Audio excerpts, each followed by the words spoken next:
Magandang araw sa inyo mga bayan, no? Welcome back ulit sa ating channel. At sa video ito, pag-usapan natin ngayon ang naging pahayag ng head coach ng Angola mga bayan, no?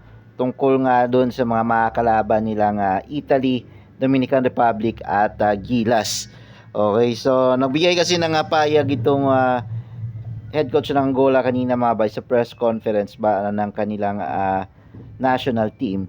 And may nabanggit nga siyang or may binigay siyang statement na magkasing kaugnay dito kay sinabi ni Coach Reyes Mabay. So ayon niya sa kanya, tinanong siya regarding nga dito sa Italy na makakarap nila, and sabi nga niya kailangan niya daw nilang tanggapin ang realidad Mabay at magpaka-humble na mahirap talunin ang Italy.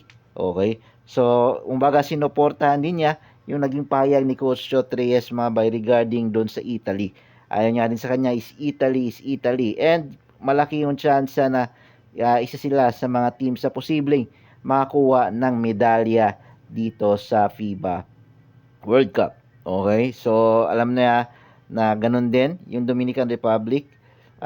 Mahirap tanggapin daw ang realidad na mahirap talunin yung mga teams na yon.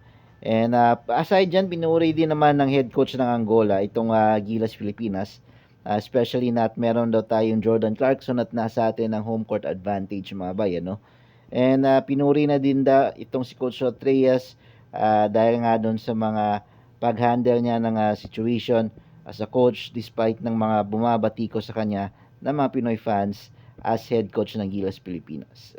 Hindi nga raw basta-basta yung trabahong ginagawa ni Coach Reyes ngayon, lalo na't marami ang hindi nga naging sang-ayon, ilan siguro sa mga fans ng Pilipinas hindi sang-ayon doon sa naging final 12 ni Coach Reyes. Pero bagamat ganun pa man daw ay aware daw itong head coach ng Angola sa kakarapin nilang Gilas Pilipinas, lalo't nandyan na ang isang Jordan Clarkson sa team natin.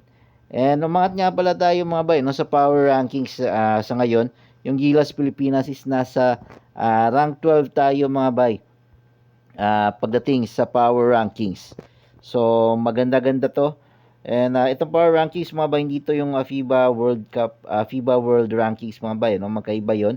Itong power rankings is based to sa mga nangyaring resulta ng mga tune-up games and friendlies ng bawat kupunan na kalahok sa World Cup. So, pang-12 tayo mga bay.